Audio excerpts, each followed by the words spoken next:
52살, 그러니까 임자생 분들은 이분들은 약간 뭐라 해야 돼? 좀 반대로 갖고 있는 것들이 너무나 많아서 이거를 조금 좀 정리를 해야 이게 좀 된다고 생각을 해요. 그러니까 너무 계속 이렇게 벌려놓은 게 많으면 이게 되게 이도 저도 아니게 된다? 이런 게 있어서 좀 정리를 하셔서 좀 갖고 있는 거 정리를 해서 갖고 있는 거를 그걸 좀 더 늘렸으면 좋겠어. 안녕하세요 선생님. 안녕하세요. 용신소리 신당입니다. 반갑습니다 선생님. 네. 선생님 오늘은 선생님이 저번에 미처 못 다뤘던 저희가 시간이 없어서 다 다루지 못했던 하반기 띠별 운세 마저 진행해 보려고 해요. 네. 가장 처음 질문해 볼 우리 띠 주인공분들은 바로 쥐띠 분들입니다. 네. 쥐띠 분들 하반기 운송을 자세히 알아볼 건데 알아보기 앞서서 이분들 좀 어떤 인생을 살아오신 분들이 많은 걸로 보이시나요? 보통 GT 분들이 굉장히 부지런하시고 그 주위에도 굉장히 사람이 많으세요.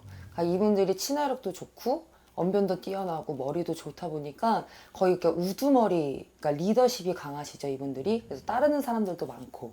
그래서 자기가 이제 사람을 이끌다 보니까 어느 정도 이렇게 중심에 서 있지만 자기는 사람들을 도와주지만 정작 본인은 이제 사람들한테 도움을 받지 못하는 거지, 이분들이.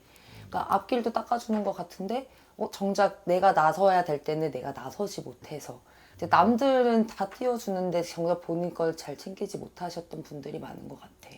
그러다 보니까 이제 거기에서도 약간 좀 멘붕이 오시는 분들도 계셨을 거고, 그러니까 사람들이 너무나 당연하게 좀 이렇게 이용하려는 약간 그런 것도 있으셨을 것 같아요. 이분들이. 어떻게 보면 쥐띠 분들은 주변 인간관계 주변 사람들한테 뭐 이렇게 잘 베풀어주고 배려해 주시는 분들이 많은가요? 네, 배려에도 많고, 그러니까 이분들이 보면은 이렇게 생활력이 강하세요. 그러니까 본인 것, 그러니까 자기 것을 늘리는 것을 좋아한다. 그러니까 뭐 사람을 늘리든 뭐 내 것, 그러니까 이걸 내 울타리, 그러니까 이거를 그러니까 늘리는 걸 굉장히 좋아하시는 것 같아. 그러다 보니 이제 남한테도 챙겨도 주고, 그리고 이제 오해 아닌 오해를 살 수 있는 게, 그러니까 내 거를 챙기고 늘리다 보니 주위에서는 좀 이기적이지 않은가? 그러니까 사람들이 그렇게 오해도 살 수 있는 것 같아요. 근데 내 행동과 다르게 오해를 사니 거기에서도 좀 또 상처를 받으셨던 분들이 많으실 거라고 생각합니다. 알겠습니다. 그럼 쥐띠 분들 좀 주변 인간관계, 주변 지인분들한테 잘 베풀어 주면 그게 돌아온 적이 많이 없다? 좀 이렇게 보이시는 건가요? 그러니까 남들을 챙겨주기 바쁜데 정작 자기가 나서야 될 때는 내가 못 나서는 거지. 거기서 이제 일단 자기 자신이 좀 손해를 보셨다고 생각하시는 분들이 계실 것 같아요. 알겠습니다. 선생님. 그러면 선생님이 보실 때 쥐띠 분들 인간관계는 이렇게 한번 알아보았고 금전의 순환은 조금 어떻게 흘러오셨던 분들이 많아요? 금전에서 그러니까 올해 이분들, 그러니까 GT분들 이렇게 삼재시잖아요. 눌삼재분. 눌삼재니까 되게 이분 좀 올 상반기는 되게 굉장히 답답하셨을 것 같아요. 그러니까 인간적으로도 답답해, 금전적으로도 답답해. 그러니까 뭔가 굉장히 안 풀리는 것 같고 일이 진행을 하려고 하는데도 이게 자꾸 안 되는 것 같기도 하고. 근데 또 바쁘게 또 생활도 하셨을 거란 말이에요, 이분들이. 네. 근데 올 하반기에는 이분들이 좀 내가 좀 주춤했던 것들이 좀 풀려서 좀 이제 좀 바퀴 굴러가듯이 이제 좀 술술 잘 풀리게 굴러간다라고 생각하시면 될 것 같아. 네. 알겠습니다. 선생님. 그러면 어떻게 보면은 하반기, 상반기는 조금 주춤하셨지만 하반기는 기대를 한번 해보셔도 좋을 것 같아요. 네. 하반기 우리 쥐띠 분들 좀 어떻게 흘러가실까요? 올해 하반기에 보면 보통 이렇게 28, 그러니까 병자생 분들은, 그러니까 이분들이 오히려 이렇게 쉬고 있다가 이제 뭐 내가 몸이 아파서든지 아니면 뜻하지 않게 아니면 이제 직장이든 그러니까 학교든 그러니까 쉬고 계셨던 분들이 올해 지금 하반기에 들어서면서 이게 다시 시작을 한다. 그러니까 직장 취직을 하시든지 내가 하고 싶었던 공부를 시작을 하신다든지, 그러니까 다시 새롭게 시작하시는 분들이 생길 것 같아요. 올해 병자 28살 분들이.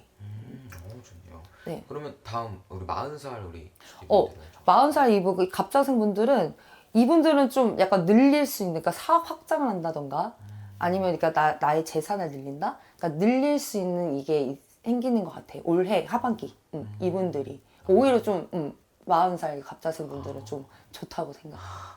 그러면 좀 가지고 있는 거를 늘릴 수 있다. 내가 갖고 있는 걸, 그러니까 사업을 확장을 한다든지, 뭐 이렇게 늘릴 수 있는 것들, 재산을 늘린다든, 아니면 뭐 주식이 갑자기 늘어난다든지, 그러니까 그 늘릴 수 있는 것들이 생길 수 있다고 생각해요, 이분들. 그럼 우리 40살 갑자생 분들은 좀 투자라든지 뭐 부동산 뭐 매매 뭐 이런 것도 한번 시도해봐도 되는 걸까요? 그러니까 매매로 했을 때는, 그러니까 어쨌든 늘리는 거잖아요, 내 네. 재산을. 그럼 한번 해봐도 되는 거겠네요. 네. 그럼 뭐 사회 확장, 직장의 이동도 포함이 되는 걸까요? 이동이라기보다 내가 갖고 있는 거를 확장을 하셨을 때 저는 더 큰 효과를 볼 수 있다고 생각을 해요. 알겠습니다. 그러면 하고 계신 일 쪽에서 좀 어떻게 보면 이 범위를 좀 넓히는. 네. 알겠습니다. 그럼 당연히 금전은 따라올 수밖에 없죠. 그쵸. 네. 알겠습니다. 그럼 그 다음 우리 52살. 52살, 그러니까 임자생 분들은 이분들은 약간 뭐라 해야 돼? 좀 반대로 갖고 있는 것들이 너무나 많아서 이거를 조금 좀 정리를 해야 이게 좀 된다고 생각을 해요. 그러니까 너무 계속 이렇게 벌려놓은 게 많으면 이게 되게 이도 저도 아니게 된다? 이런 게 있어서 좀 정리를 하셔서 좀 갖고 있는 거 정리를 해서 갖고 있는 거를 그걸 좀 더 늘렸으면 좋겠어. 이분들은.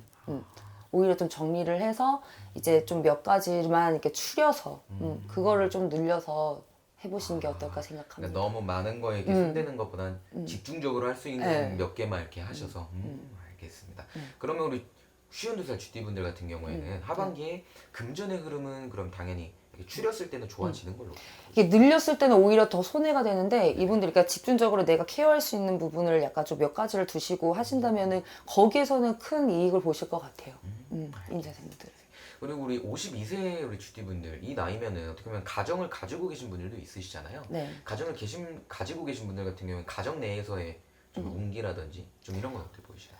이분들 임자생분들이 보면 보통은 가정에 대한 그러니까 GD분들이 좀 가정에 대한 애정, 네네. 약간 집착, 그러니까 자기에 대한 울타리를 이렇게 좀 중시한다고 말했잖아요. 네네. 근데 이분들이 그러니까 가정을 생각을 하지만 이게 좀 약간 불화도 있었을 것 같아요. 이게 네네네. 보통이 뭐 굴곡도 있긴 했겠지만 항상 화목할 수는 없잖아 가정이. 그렇죠. 근데 이분들이 올해는 좀 약간 좀 대화를 많이 하셨으면 좋겠어. 가족들과 좀 대화도 많이 하셔서 네. 그러니까 오해가 있으면 좀 오해를 푸셨으면 좋겠고 그러니까 자기 속마음을 얘기를 해서 좀 이렇게 화합을 이뤘으면 좋겠다라고 생각을 합니다. 그러니까 지지분들이 좀 약간 좀 사람들한테도 내가 베푸는 게 있지만 치이는 것도 있기 때문에 그 자존심이 좀 상했을 때 굉장히 약간 좀 힘들어하시는 분들이 많을 것 같아요. 지지분들이. 근데 이거는 좀 속마음을 얘기를 해서 솔직하게 터놓고 얘기를 한다면 네네. 충분히 대화가 가능하다고 생각을 합니다. 알겠습니다. 그럼 좀 이렇게 좀 진솔한 대화도 하시고 네. 가정 내에서의 평화도 좀 찾을 수 있겠네요. 네. 알겠습니다. 네. 그럼 마지막으로 우리 64세 되신 GD분들은 조금 어떻게 보세요? 이 경자생 분들은 오히려 이제 임자생 분들과 반대로 그러니까 늘리지 말고 그러니까 갖고 있으면 그러니까 이분들 정리를 하라 그랬잖아요. 네네네네. 임자생 분들은 네네. 정리하는데 이분들은 그러니까 진짜 내가 이제 딱 갖고 있는 것만 이제 지킨다면은 이거는 충분히 내가 이렇게 재산이도 모두 늘어날 수 있다라고 생각을 합니다. 아 그러면은 어떻게 보면 하고 계신 일 쪽에서 조금 더 집중을 해라 이렇게 말 네. 보이시는 건가요? 만약에 뭐 내가 집을 갖고 있어. 근데 이거 팔고 싶어. 근데 팔지 말고 조금만 기다려 보세요. 약간 이런 막 갖고 있다 보면 약간 얘가 좀 더 올라가는 그렇게 생각하시면 될 것 같아요. 그런 식으로 이해하면 되겠네요. 네. 네, 알겠습니다. 그리고 64세 GD분들 같은 경우에는 건강 쪽도 많이 신경을 쓰실 것 같아요. 건강 쪽은 좀 어때 보이실까요? 건강 쪽 근데 왜 위쪽? 위 약간 여기 내시경이나 이런 거는 좀 받아보셨으면 좋겠어요. 소화기관 이분들은 쪽이요? 소화기관이. 알겠습니다. 그러면 우리 지금까지 GD분들 이렇게 하반기 운세 간단히 나이대별로도 알아보았는데 네. 전체적으로 하반기 운기가 나쁘지 않은 것 같아요, 선생님. 네. 네네. 그러니까 올해 상반기에는 이분들 그러니까 작년부터도 좀 많이 좀 답답하고 그러니까 좀 잘 안 되는 것 같고 이랬던 분들이 많으실 것 같아요. 근데 올해 중반 그러니까 하반기 들어가면서 진짜 바퀴 굴러가듯이 쌩쌩 달리실 겁니다, 여러분. 너무 좋네요, 선생님. 그럼 하반기가 이렇게 흐르면 흐를수록 네. 내년으로 가까워지면 가까워질수록 운기가 계속 상승할 걸로 보이시나요? 네. 좋네요. 그럼 상반기까지는 좀 주춤하셨더라도 포기하지 마시고 하반기에 정말 화이팅 하시면 또 대박 날 수 있겠네요, GD분들. 파이팅 하셔서 달리세요, 여러분. 알겠습니다, 선생님. 오늘 그래서 GD분들 이렇게 하반기 운세 이야기를 나눠보았고 네. 오늘 이렇게 영상 보신 GD분들 중에서 조금 더 자세히 알고 싶다 라고 하신 GD분들은 편하게 또 연락 한 통 주시면 될 것 같습니다. 네, 연락 주세요. 알겠습니다, 선생님. 오늘 말씀해 주셔서 감사합니다. 네, 감사합니다.